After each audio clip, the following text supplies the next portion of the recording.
সময় ছুটে চলে নিজের গতিতে। দেখতে দেখতে আরও একটি বছর আমরা পার করে দিলাম।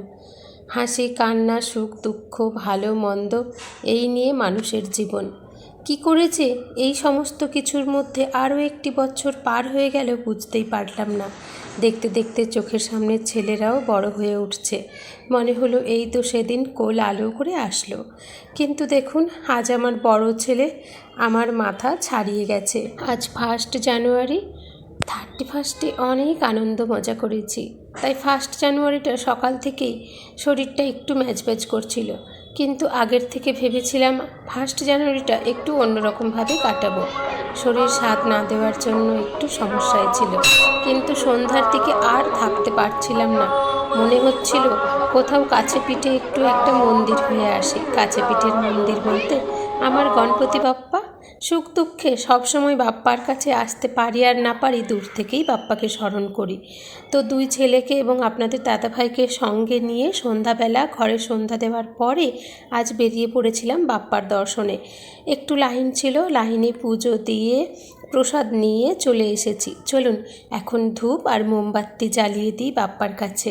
মনে মনে বাপ্পার কাছে প্রার্থনা করি সংসারের সবাইকে যেন ভালো রাখে, সুস্থ রাখে আর সংসারের মঙ্গল করে। আর বাপ্পার আশীর্বাদে পুরানো স্মৃতি আর নতুন বছরে আরও অনেক অনেক স্বপ্ন নিয়ে যেন আবারও আরেকটি বছর হাসি মুখে পার করে দিতে পারি। দুষ্টু সোনা, দুষ্টু সোনা।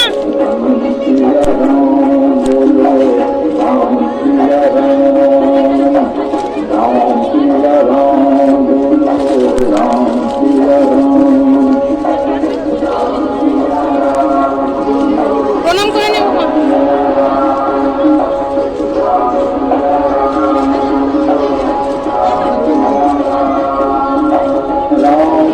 সত্যি কথা বলতে সকাল থেকে বাড়ির মধ্যে আজ বোন ছিল আর বোনের হাজবেন্ড রাহুলও ছিল।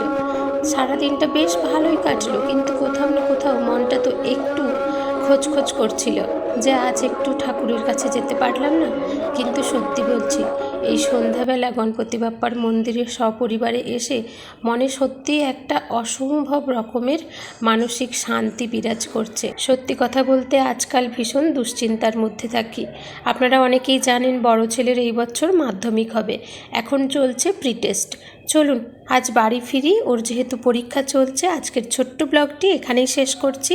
আবারও একবার ভগবানের কাছে প্রার্থনা জানাই সবাই ভালো থাকবেন, সুস্থ থাকবেন, সাবধানে থাকবেন।